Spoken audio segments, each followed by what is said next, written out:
Hi friends, welcome back to பசீம் ருசீம். இன்னைக்கு பசீம் ருசீமில் அந்த காலத்திலேருந்து பாரம்பரியமாக செய்யக்கூடிய உளுந்து கஞ்சி, உளுந்து பாயசம் எப்படி செய்கிறது அப்படின்னு பார்க்க போகிறோம்.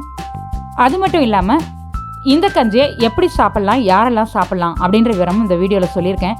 ஸோ ஸ்கிப் பண்ணாமல் பாருங்கள். வாங்க ரெசிபிக்குள்ளே போகலாம். மிக்ஸி ஜாரில் 1 மணி நேரம் ஊற வைத்த 1 டேபிள் ஸ்பூன் உளுந்தை கொஞ்சம் தண்ணியோட சேர்த்துக்கிறேன்.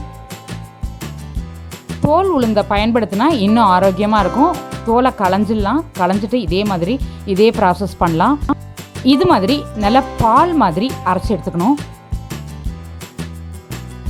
ஒரு பாத்திரத்தில் 3 கிளாஸ் தண்ணி சேர்த்து ஸ்டவ் ஆன் பண்ணி லைட்டாக ஹீட் ஆகிற வரைக்கும் வெயிட் பண்ணலாம்.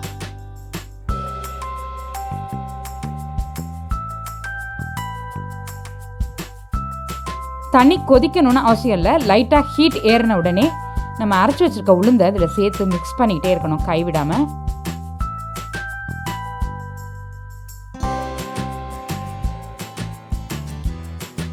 இந்த உளுந்து கஞ்சியில் ப்ரோட்டீன் ஜாஸ்தியாக இருக்குது. உளுந்தில் ப்ரோட்டீன், அயன் எல்லாம் இருக்குது. எல்லாருக்கும் தெரிஞ்ச விஷயந்தான் அது.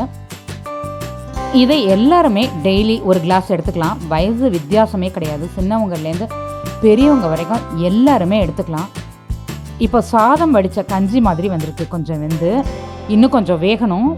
அதே மாதிரி உளுந்தோட வாசனை கம்ப்ளீட்டாக போயிடணும். உளுந்து கஞ்சி தான் இது அப்படின்னு தெரியாத அளவுக்கு உளுந்தோட வாசனை கம்ப்ளீட்டாக போயிடணும். அது வரைக்கும் வேக வைக்கணும். கல்லீரல், கணையம் இதில் ஏதாவது குறைபாடு இருந்ததுன்னா அந்த மாதிரி இருக்கிறவங்க இந்த கஞ்சியை 1 கிளாஸ் வாரத்தில் 2 நாள் லைட்டாக உப்பு போட்டு மட்டும், வெல்லம் போடாமல் உப்பு போட்டு சாப்பிட்டிங்கன்னா ரொம்ப ரொம்ப சூப்பராக இருக்கும். அதாவது உங்களோட குறைபாடு நீங்கிடும் விரைவில். இதை கண்டிப்பாக ட்ரை பண்ணி பாருங்கள். 10 மினிட்ஸ்க்கு அப்புறம் பால் மாதிரி பொங்கி வரும்.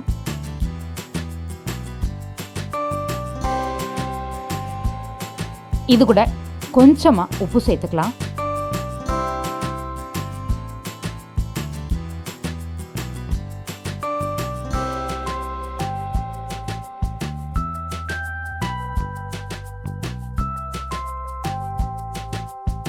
இது கூட 4 ஏலக்காய் சேர்த்துக்கிறேன்.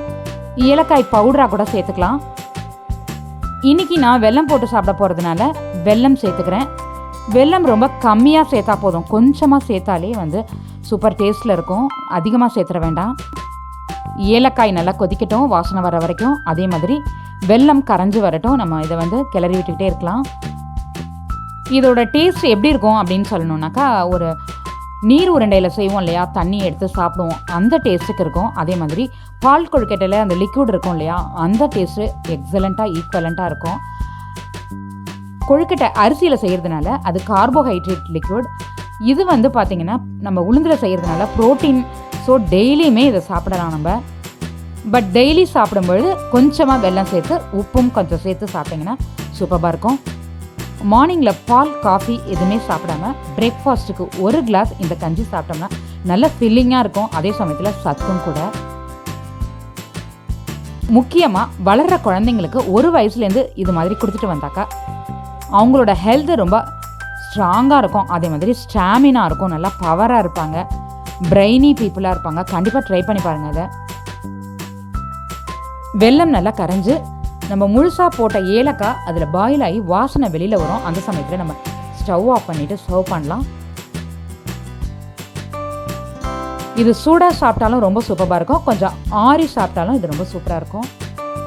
அதே மாதிரி இந்த கஞ்சி பெண்களுக்கெல்லாம் ஒரு வரப்பிரசாதம்னு சொல்லணும். வயதான பிறகு ஏற்படக்கூடிய முதுகு வலி, மூட்டு வலி இதுக்கெல்லாம் ஒரு தீர்வாக இருக்கும். கண்டிப்பாக ட்ரை பண்ணி பாருங்கள். இந்த வீடியோ உங்களுக்கு பிடிச்சிருந்தா லைக் பண்ணுங்கள், ஷேர் பண்ணுங்கள். இந்த வீடியோவுக்கு கீழே உங்களுடைய கருத்துக்களை பதிவிட மறந்துடாதீங்க. வணக்கம்.